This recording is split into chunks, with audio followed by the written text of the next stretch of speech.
አሜን ብለን የተቀበልነው ቅዱስ ሥጋው ክቡር ደሙን መድኃኒተ ሥጋ መድኃኒተ ነፍስ ያድርግልን። ሥጋው ደግሞ እንደተቀደሰ ገጸ ምሕረቱን ገጸ ረድኤቱን ወደ እኛ ይመልስልን። መዓቱን ከፍለን ቁጣውን በትዕግስት ይመልስልን።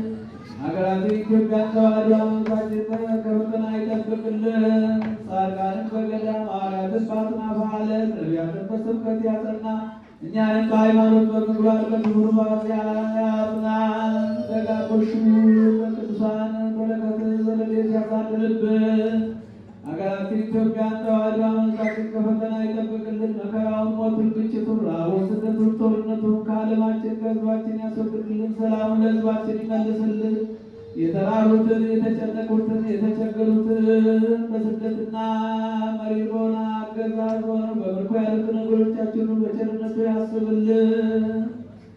ከእመቤታችን ከቅድስተ ቅዱሳን ከንጽሕተ ንጹሐን ከድንግል ማርያም ረድኤቷን በረከቷን ያሳድርብን። የታመሙትን በየሆስፒታሉ በየቤታቸው ሆነው ምሕረት የሚሹትን የምሕረት አምላክ የምሕረት እጁን ዘርግቶ ይፈውስልን።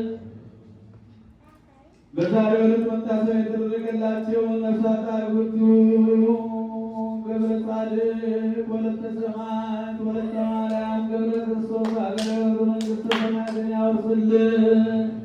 ከሊቀ መላኩ ከቅዱስ ሚካኤል ከጻድቁ አባታችን አቡነ አረጋዊ ከቅዱስ ጊዮርጊስ ረድኤት በረከት ያሳድርብን።